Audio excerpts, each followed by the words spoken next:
institución de la religión cristiana. Por Juan Calvino.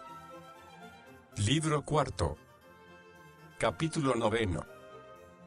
Los concilios y su autoridad. Introducción. Aun cuando les concediera cuanto dicen de la Iglesia, todavía entonces no habrían conseguido su propósito, porque todo lo que dicen de ella, lo aplican enseguida a los concilios, que, según su opinión, representan a aquella. Más todavía, lo que tan pertinazmente afirman de la autoridad de la Iglesia no lo hacen sino para aplicar al romano pontífice y a los suyos todo cuanto puedan conseguir por la fuerza. Mas antes de comenzar a tratar de esta cuestión necesito decir brevemente dos cosas. La primera es que el mostrarme yo un tanto severo en esta materia no se debe a que no tenga a los concilios antiguos en la estima debida. Yo los reverencio de todo corazón, y deseo que todos los estimen como merecen serlo. Pero en esto también hay que proceder con medida, a saber, que nada se derogue a Cristo. Y el derecho de Cristo es presidir todos los concilios y no tener en esta dignidad a hombre alguno por compañero suyo, y yo entiendo que es Él quien preside cuando toda la asamblea se rige por su palabra y su espíritu. Lo segundo es que el no conceder yo a los concilios tanto como mis adversarios desean, no se debe al temor de que los concilios confirmen la tesis de nuestros adversarios y sean opuestos a la nuestra, porque para la plena aprobación de nuestra doctrina y la destrucción total del papado nos basta con la palabra del Señor, sin que tengamos necesidad de ninguna otra cosa. Mas, si es preciso, los concilios antiguos nos proveen perfectamente de lo que necesitamos para ambas cosas.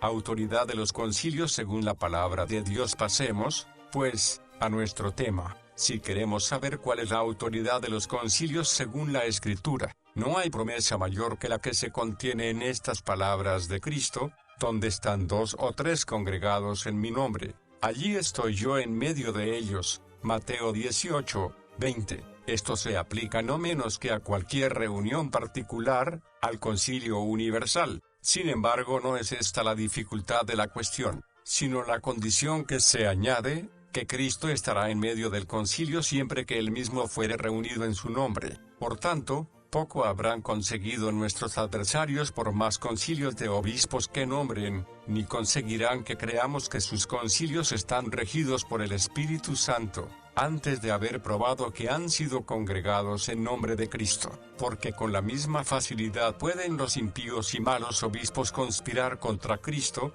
como los piadosos y buenos reunirse en su nombre. Una prueba bien patente de ello la tenemos en tantos decretos que se promulgaron en tales concilios, pero de esto trataremos después. Ahora respondo, en una palabra, que Cristo no promete nada sino a quienes estuvieren congregados en su nombre. Expliquemos, pues, lo que esto significa. Niego que estén congregados en nombre de Cristo quienes, sin tener en cuenta el mandato de Dios, en el cual prohíbe que se añada o se quite nada a su palabra, decretan cuanto les viene en gana, pues estos, no contentos con los oráculos de la Escritura, que son la regla de la perfecta sabiduría, no cesan de inventar cosas nuevas.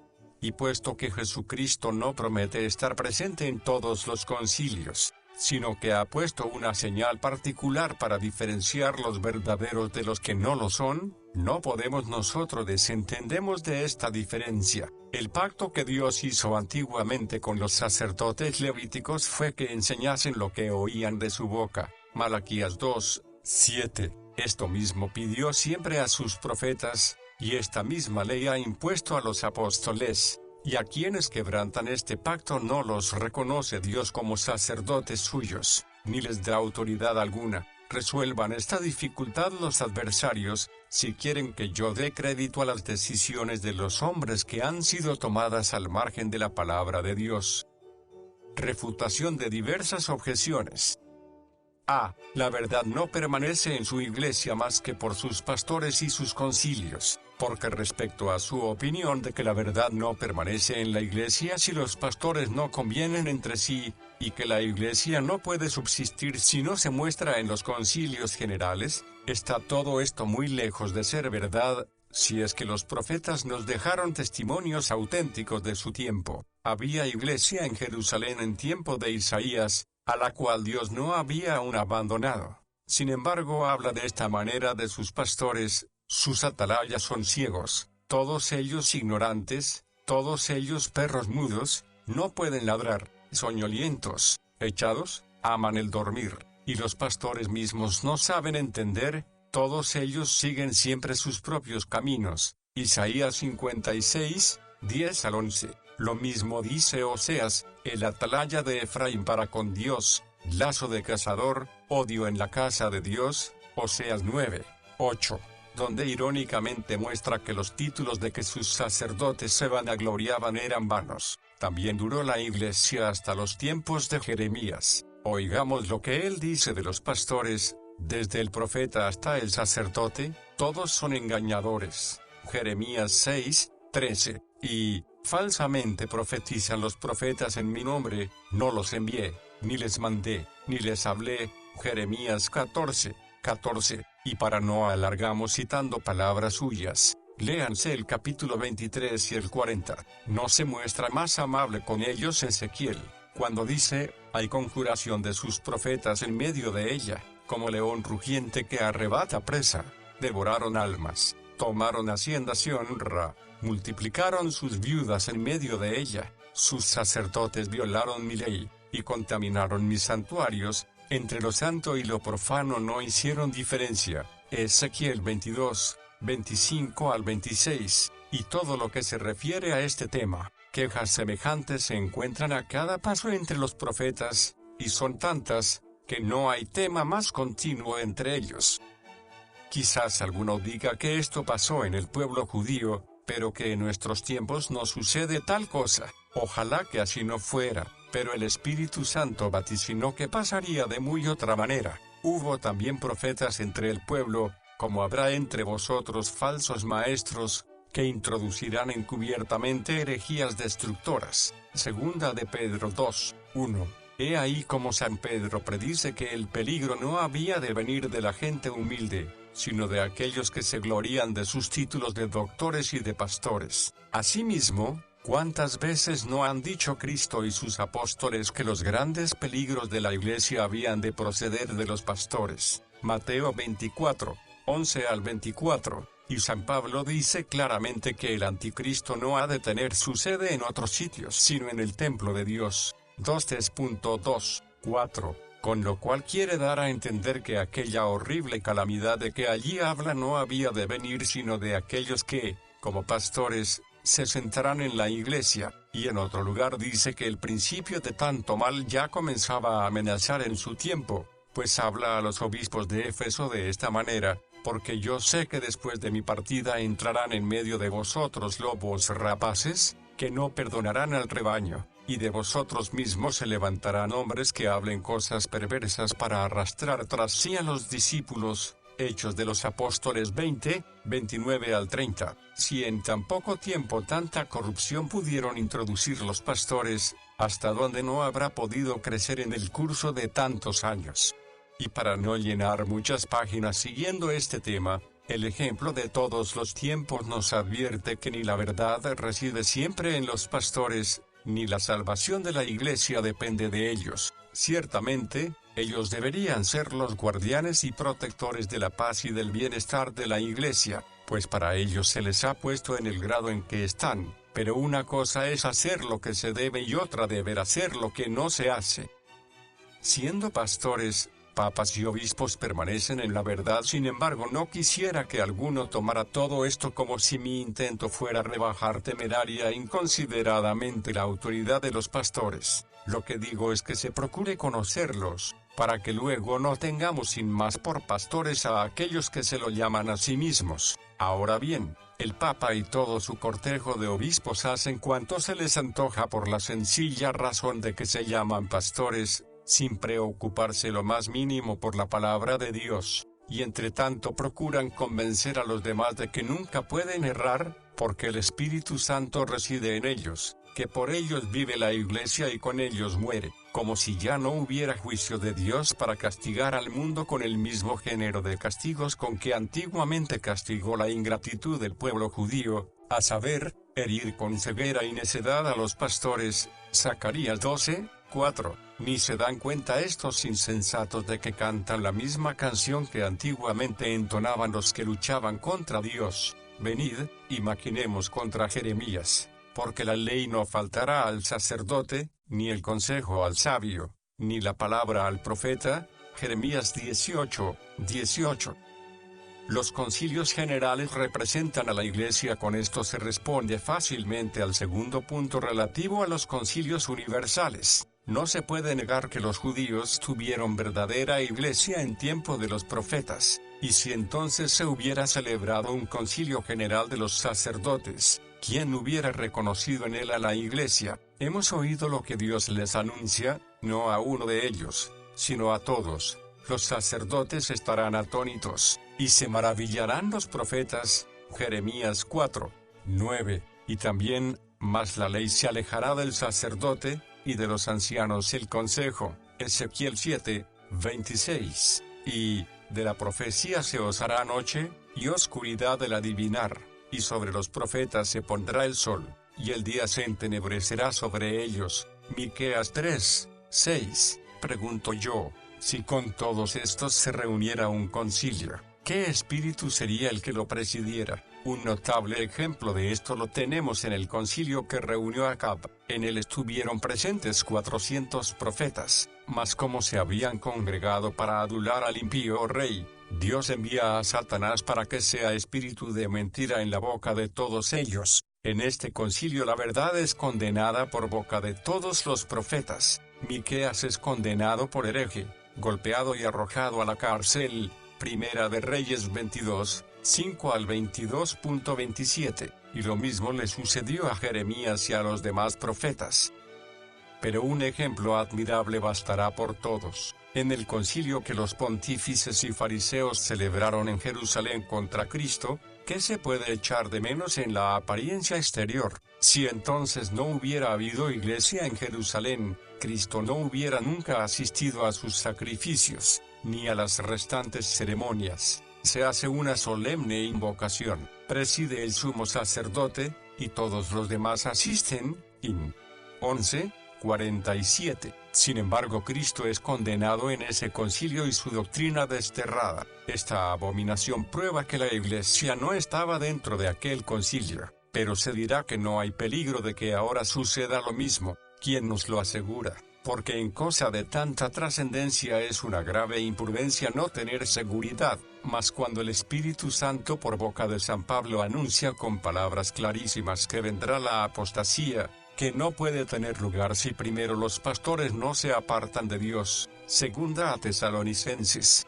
2:3. A que nos cegamos a nosotros mismos para nuestra completa ruina. Por tanto, no debemos conceder de ninguna manera que la Iglesia consista en la multitud de los pastores a los cuales el Señor nunca les prometió que serían buenos, y en cambio sí ha anunciado a veces que serían malos. Y si Él nos advierte del peligro, lo hace para que seamos cautos y prudentes. Condiciones de la autoridad de un concilio. Entonces, me diréis, el concilio no tiene autoridad alguna para definir. Si la tiene, y mi intento no es condenar aquí todos los concilios, ni borrar de un plumazo todos sus decretos. Sin embargo, insistiréis, dudáis de todos, de tal manera que cada uno puede admitir o rechazar lo que ellos han determinado. No es así. Lo que yo digo es que querría que siempre que se alega algún decreto de un concilio, ante todo se considerase diligentemente cuándo se celebró el concilio, la razón de celebrarse, y qué personas asistieron a él. Además, que lo que se trata en el concilio fuera examinado a la luz de la Escritura, para que la determinación del concilio tuviese autoridad, pero que esta autoridad no impidiese el examen que hemos dicho. Ojalá todos guardasen el orden que San Agustín propone en el libro tercero contra Maximino, para cerrar la boca a este hereje que argumentaba con decretos de concilios. Le dice, ni yo para perjudicarte debo arguirle con el concilio de Nicea, ni tú a mí con el de Rimini, ni yo estoy sujeto a la autoridad de este, ni tú a la del otro, que el asunto se dispute con conocimiento de causa, mediante razones y por la autoridad de la Escritura, común a ambas partes. entonces los concilios tendrían la majestad que deben tener, la Escritura ocuparía el lugar supremo que debe ocupar, y nada habría que no se sometiese a esta regla. Concilios antiguos que admitimos. De acuerdo con esto y muy gustosos abrazamos y aceptamos reverentemente como sacrosantos. Por lo que respecta a los dogmas de la fe, los concilios antiguos, como son el de Nicea, de Constantinopla, el primero de Éfeso, el calcedonense, y otros semejantes, los cuales se celebraron para refutar los errores, pues estos concilios no comprenden otra cosa que la pura y verdadera interpretación de la Escritura, que los santos padres aplicaron con prudencia espiritual para destruir a los enemigos de la religión, que entonces habían surgido. También vemos en algunos otros concilios que después se han celebrado un verdadero deseo de piedad y manifiestas muestras de espíritu, prudencia y doctrina. Mas, como las cosas suelen ir de mal en peor, por los concilios que se han celebrado hace poco se puede ver cuánto ha degenerado la Iglesia paulatinamente de aquella pureza de su edad de oro. Y no es que dude de que en estos corrompidos tiempos haya habido todavía en los concilios buenos obispos, pero a estos les ha sucedido aquello de que se quejaban los senadores romanos en el Senado, que como los pareceres eran simplemente contados, y no ponderados, necesariamente la mejor parte quedaba muchas veces vencida por la mayoría, y ello fue origen de tantas malas constituciones. Pero no es necesario descender ahora a particularidades, porque sería muy largo. Además lo han hecho ya otros diligentemente, y no hay necesidad de añadir nada. Solo la Escritura puede solucionar las contradicciones de algunos concilios, pero ¿a qué citar las contradicciones de los concilios? Que nadie me diga que en el caso de semejante contradicción, uno de ellos es el legítimo, porque, como lo sabremos, evidentemente, si no me engaño, decidiremos si los decretos de los concilios son ortodoxos por la Escritura. Tal es la única regla para juzgar sobre este punto. Hace ya casi 900 años que se celebró un concilio en Constantinopla, convocado por el emperador León. En él se decretó que se destruyesen las imágenes de los templos. Poco después se tuvo otro en Nicea, que la emperatriz Irene convocó en oposición al anterior, y en el que se decidió en favor de las imágenes. ¿Cuál de ambos ha de ser tenido por legítimo? Comúnmente ha sido tenido como tal este último, en el cual se ordenó que se repusiesen las imágenes en los templos, pero San Agustín niega que esto sea lícito sin grave peligro de idolatría. San Epifanio, que vivió antes de San Agustín, habla aún más ásperamente y dice que es una abominación y una cosa nefanda que haya imágenes en los templos de los cristianos. Los que dicen esto, ¿hubieran aprobado aquel concilio de vivir entonces? Y si es verdad lo que dicen las historias, y se da crédito a los decretos de este concilio, no solamente las imágenes, sino además el culto a las mismas fue aprobado, ¿qué diremos? Que los que tal cosa decretaron depravando y torciendo el sentido de la Escritura, han mostrado la cuenta que de ella han hecho, como ya lo he manifestado ampliamente en otro lugar. Sea de ello lo que fuere, nosotros no podemos diferenciar entre los concilios que se contradicen, y han sido muchos, si no los examinamos con la regla con que deben ser examinados todos los hombres y ángeles, que es la palabra de Dios. Por esta causa abrazamos el concilio calcedonense y repudiamos el segundo de Éfeso, en el cual se confirmé la impiedad de Eutiques, que en el de Calcedonia había sido condenada. La decisión de los padres del concilio de Calcedonia se basa únicamente en la Escritura, y su juicio lo seguimos porque la palabra de Dios que a ellos iluminé, nos ilumina también a nosotros ahora. Vengan, pues, ahora los romanistas y gloríense, como suelen, de que el Espíritu Santo permanece unido y ligado a sus concilios. Razones por las cuales, incluso los concilios antiguos no han sido perfectos, aunque, incluso en los más puros de los concilios antiguos no deja de haber sus faltas, bien sea porque los que asistieron, aunque eran doctos y prudentes, embarazados por los negocios que traían entre manos no consideraron otras muchas cosas, o porque ocupados con asuntos de mayor trascendencia se despreocuparon de otros que no tenían tanta, o simplemente porque, como hombres, estaban sujetos a error, o bien por dejarse llevar a veces de su excesivo afecto. Los concilios de Nicea y de Calcedonia, un ejemplo notable de esto último, que parece lo más duro, lo tenemos en el concilio de Nicea, cuya dignidad, sin embargo, por consentimiento unánime es aceptada por todos con la reverencia que se merece, como en él se tratase y pusiese en duda el principal artículo de nuestra fe, y siendo de tanta importancia que estuviesen de acuerdo, viendo a Arrio dispuesto a luchar, sin embargo, no considerando el daño que les podía venir de su falta de unanimidad, y lo que es más, olvidando toda gravedad, modestia y humildad, dejando a un lado el asunto para el que precisamente se hablan reunido, como si de propósito quisieran complacer a Arrio y para esto se hubieran juntado, comenzaron a morderse, hablando mal los unos de los otros, y el tiempo que debían emplear en disputar y convencer a Arrio, lo perdían en injuriarse unos a otros. No hubieran terminado sus disputas de no poner remedio el emperador Constantino, quien declarando que no le competía a él investigar sus vidas, reprimió el desorden alabándolos en vez de reprenderlos. ¿Es verosímil que los demás concilios que después siguieron cayeran también en faltas? No cuesta mucho probar que así fue. Cualquiera que leyere sus decretos, verá en ellos numerosas flaquezas, por no decir otra cosa. El mismo Papa León no duda en tachar de ambición y de inconsiderada temeridad al concilio calcedonense, que por lo demás lo admito como ortodoxo en cuanto a la doctrina. No niega que es legítimo, pero afirma claramente que ha podido errar. Los concilios pueden errar. Puede que algunos me consideren poco listo por tratar de mostrar semejantes errores, puesto que los mismos adversarios confiesan que los concilios pueden errar en cosas que no son necesarias para la salvación, pero no carece de importancia lo que yo hago, porque, si bien de palabra lo confiesan así, como quiera que nos meten como oráculos del Espíritu Santo los decretos de todos los concilios, traten de lo que traten, realmente piden y exigen mucho más de lo que al principio declaraban. ¿Qué es lo que pretenden a lograr así? Sino que los concilios, o no pueden errar, o que si yerran, sin embargo no es lícito ver la verdad y no consentir en sus errores. Lo que yo pretendo es que de aquí se puede concluir que el Espíritu Santo de tal manera dirige los santos y buenos concilios, que permite que les suceda lo que suele acontecer a los hombres, para que no confiemos excesivamente en ellos. Esta opinión es mucho mejor que la de Gregorio Nacianceno, a saber, que jamás vio buen fin en ningún concilio, porque el que afirma que todos sin excepción acabaron mal, no les da mucha autoridad.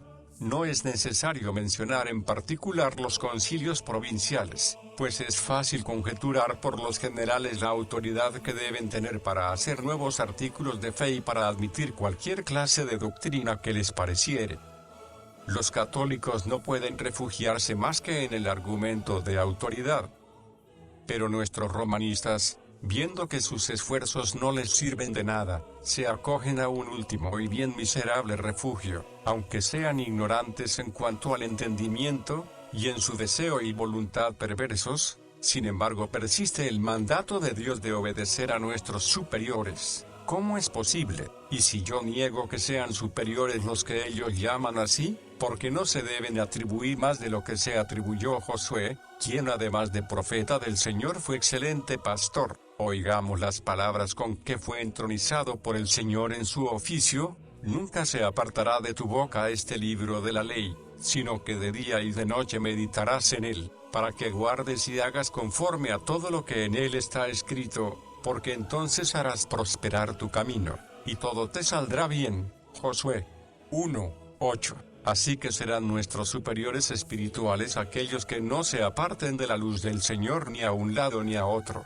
Si hubiera que admitir sin poner dificultad alguna la doctrina de cualquier pastor, ¿de qué nos servirla ser tantas veces y tan cuidadosamente avisados por boca del Señor, que no oigamos a los falsos profetas? No escuchéis, nos dice Jeremías, las palabras de los profetas que os profetizan, os alimentan con vanas esperanzas, hablan visión de su propio corazón, no de la boca de Jehová. Jeremías 23:16. Y, guardaos de los falsos profetas, que vienen a vosotros con vestidos de ovejas, pero por dentro son lobos rapaces. Mateo 7, 15. En vano también nos exhortaría San Juan a probar los espíritus, si son de Dios o no. 1 Juan 4, 1. Y de esta prueba ni aun los mismos ángeles quedan exentos, cuanto menos Satanás con sus mentiras. ¿Y qué quiere decir aquello de si el ciego guiare al ciego, ambos caerán en el hoyo?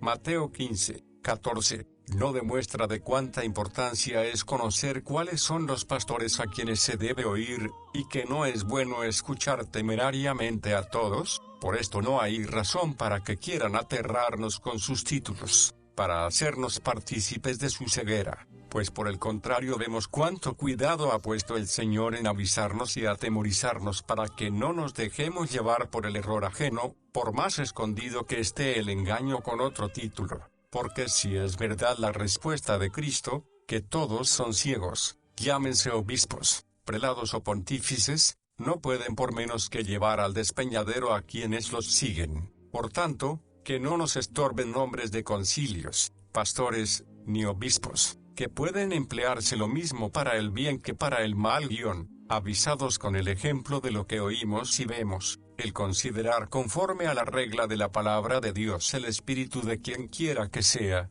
y ver y probar si es de Dios o no.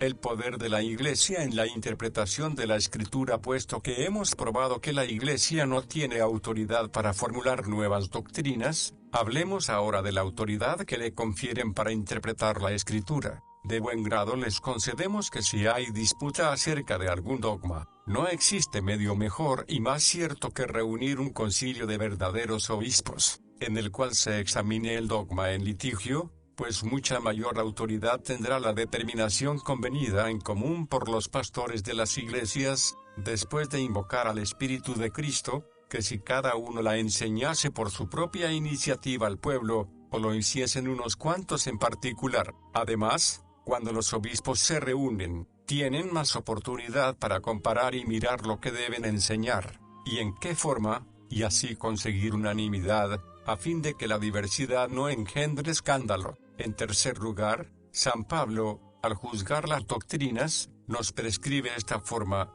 pues al atribuir a cada una de las iglesias autoridad de juzgar, muestra el orden que se ha de seguir en cosas de mayor importancia, a saber, que las iglesias se reúnan para llegar al conocimiento de la causa. 1 de Corintios 14, 29, y el mismo sentido común dicta que si alguno turbare la iglesia con un nuevo dogma, y el asunto adquiriese tal importancia que hubiera peligro de caer en mayores inconvenientes, entonces ante todo que se reúnan las iglesias y examinen la causa, y finalmente, decidan de acuerdo con la Escritura, la cual quite toda duda al pueblo y cierre la boca a los amigos de novedades peligrosas, para que no vayan adelante. De esta manera, cuando Arrio se levantó, se reunió el concilio niceno, que con su autoridad hizo fracasar su impía empresa y restituyó la paz a las iglesias que había agitado, confirmando la eterna divinidad de Cristo contra su impío dogma.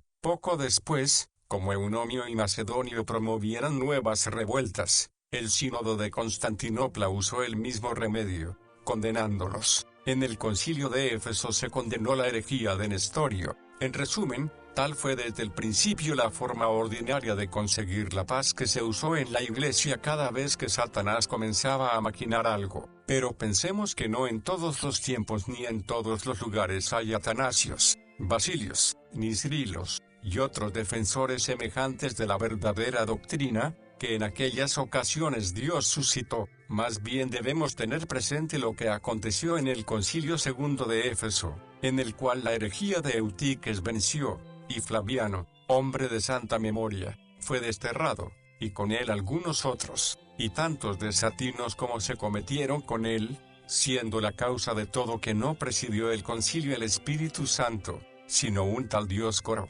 hombre sedicioso y de corazón malvado. Quizás me digan que no había allí iglesia, lo admito, porque yo estoy convencido de que la verdad no perece en la iglesia por el hecho de ser conculcada en un concilio, sino que el Señor la conserva milagrosamente para que se muestre a su debido tiempo y triunfe. Mas niego que siempre sea cierto que la interpretación de la Escritura admitida en el concilio sea por el hecho mismo cierta.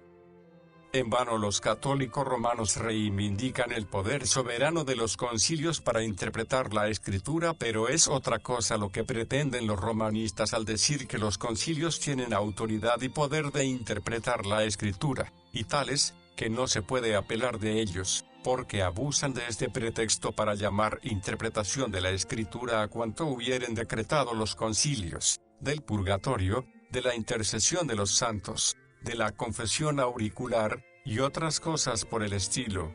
Ni una palabra se puede encontrar en la Escritura, pero como todas estas cosas se han confirmado por la autoridad de la Iglesia, o mejor dicho, han sido recibidas por el uso, la costumbre y opinión, hay que tenerlas todas por interpretación de la Escritura, y no solo esto, también cuanto el concilio ordenare se llama interpretación, aunque vaya contra la Sagrada Escritura. Manda Cristo que beban todo del cáliz que él da en su cena, Mateo 26, 27. El concilio de Constanza prohíbe que se dé al pueblo y ordena que beba de él solamente el sacerdote, y quieren ellos que sea interpretación de Cristo, lo que tan evidentemente va contra la institución de Cristo. San Pablo llama la prohibición del matrimonio hipocresía de mentirosos, 1 Timoteo 4, 2, y en otra parte el Espíritu Santo declara que el matrimonio es santo y honorable en todas las personas, Hebreos 13, 4,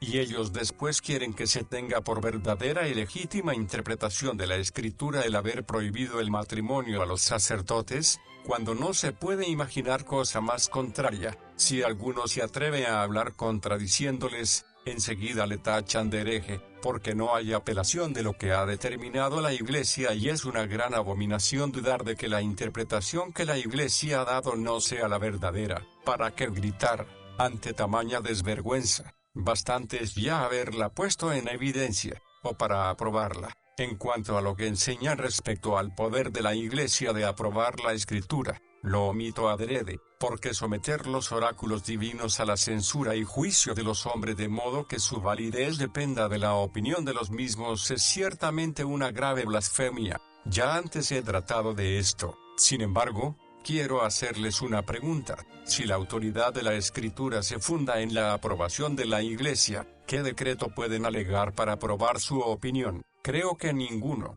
porque Arrius se dejó vencer en Nicea por los testimonios del Evangelio de San Juan que contra él se citaron. Según la opinión de estos hubiera podido repudiarlos, ya que el Evangelio de San Juan no había sido aún aprobado en ningún concilio general. Citan un viejo catálogo, llamado el Canon de la Escritura, que según ellos procede de la determinación de la Iglesia, pero yo insisto en preguntar en qué concilio se compuso aquel canon. A esto no pueden responder, aunque también me gustaría saber qué clase de canon es este, porque en esto no hay acuerdo entre los antiguos, y si nos atenemos a la autoridad de San Jerónimo, los libros de los Macabeos, de Tobías, el Eclesiástico y otros semejantes se deben tener por apócrifos, en lo cual estos no pueden en manera alguna consentir.